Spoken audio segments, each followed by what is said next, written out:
Hello बच्चों, welcome back. So next question is 2.7, calculate the wavelength, frequency and wave number of a light whose period is this. तो period दिया है। अब आपको समझना है कि यहाँ पर पीरियड क्या होता है। तो पीरियड किसका है? एक लाइट वेव का है।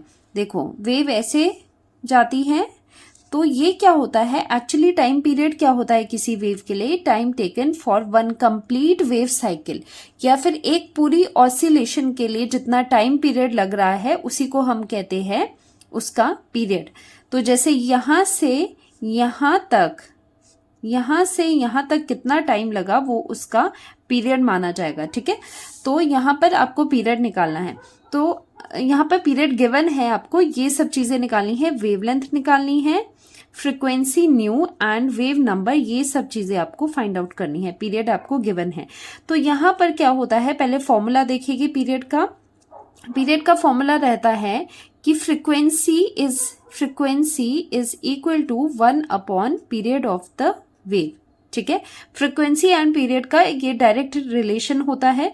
तो यहां से फ्रीक्वेंसी तो डायरेक्टली निकल सकती है। Frequency is equal to 1 upon 2.0 into 10⁻⁻10 seconds. ठीक है, ये वाली वैल्यू आपने यहाँ पर पुट कर दी। अब क्या करोगे, यहाँ पर तो 1 है तो ये ऊपर ले जाओ, तो इसमें से ये कर लो कि 10⁻10 ऊपर आएगा, तो उसमें से एक 10 बाहर रख लो और 10⁻9 ऐसे कर लो, और नीचे आता है 2, तो ये 2 5 10 हो जाएगा। तो यहाँ पर जो फ्रिक्वेंसी आपके पास आ रही है उसकी वैल्यू है 2 5 10, 5 इंटू 10⁻9, और सेकेंड ये ऊपर चले गया था तो ये सेकेंड इनवर्स बन गया था। सो यहाँ पर ये सेकेंड इनवर्स है। तो ये फर्स्ट वैल्यू आपके पास आ गई है फ्रिक्वेंसी की। फ्रिक्वेंसी निकल गई है। कैसे निकली? इस रिलेशन से निकली है। फ्रिक्वेंसी एंड जो पीरियड है उसका डायरेक्ट रिलेशन इस तरह से होता है कि frequency is equal to 1 upon p. अब आपको क्या निकालना है? लैम्डा निकालना है। तो लैम्डा तो इजीली निकल जाता है। Frequency is equal to c by lambda होता है। तो यहां पर सी डाल दो, तो लैम्डा यहां पर आ जाएगा c upon frequency. C speed of light 3 into 10⁸ metre per second divided by frequency कितनी आई थी? 5 इंटू 10⁻9 सेकेंड इनवर्स आई थी। सेकेंड इनवर्स से सेकेंड इनवर्स कैंसिल हो गया है, और इसे आप सॉल्व करोगे तो लैम्डा की वैल्यू आ जाएगी आपके पास 0.6 इंटू 10⁻⁻1। ठीक है, ये ऊपर हो जाएगा, तो ये आ गया मीटर में। तो वेव लेंथ है, वैसे भी मीटर में आनी थी। तो इसे अगर आप और थोड़ा सा अच्छी तरह से रिप्रेजेंट करो तो लैम्डा की वैल्यू आ जाएगी। डेसिमल हम राइट साइड को ले लेते हैं, और जब भी हम डेसिमल राइट साइड को मूव करते हैं तो पार में -1 उतना आपको करना है जितना डिजिट वो शिफ्ट हो रहा है राइट की तरफ।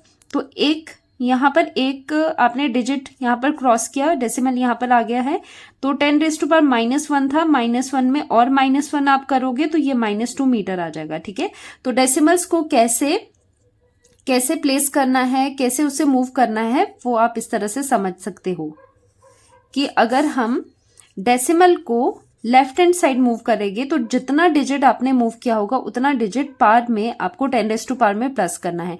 और अगर आप डेसिमल को राइट हैंड साइड पे शिफ्ट करते हो तो जितने डिजिट आप मूव हुए हो वहां से उतने पार में आप माइनस कर देना। जैसे 2 डिजिट्स है तो -2 कर देना, 1 है तो -1 कर देना। तो ये आपका सेकेंड आंसर है। अब आता है वेव नंबर। वेव नंबर कैसे निकालेंगे? वेव नंबर तो इजीली निकलता है, क्योंकि वेव नंबर होता है 1 अपॉन लैम्डा, 1 अपॉन वेवलेंथ होता है। तो वेवलेंथ आपके पास है यहाँ पर 1 अपॉन 6 इंटू 10⁻⁻2 मीटर होता है। अब यहाँ पर भी क्या करोगे, ये ऊपर ले जाओगे तो ये ऊपर 100 हो जाएगा, डिवाइडेड बाय 6, और यहाँ पर क्या है, मीटर इनवर्स आ जाएगा। तो सॉल्व करके आपके पास आएगा 16.66 मीटर इनवर्स, और ये क्या है? This is the wave number. तो ये सब चीजें इंटरलिंक्ड होती है, वेवलेंथ, फ्रीक्वेंसी एंड आपका wave number, frequency and wavelength. ठीक है, तो ये तीनों चीजें निकल गई है। ये आंसर है आपके पास, एक ये है और ये एक आंसर है। तो इस वीडियो में इतना ही, मिलते हैं नेक्स्ट लेक्चर में।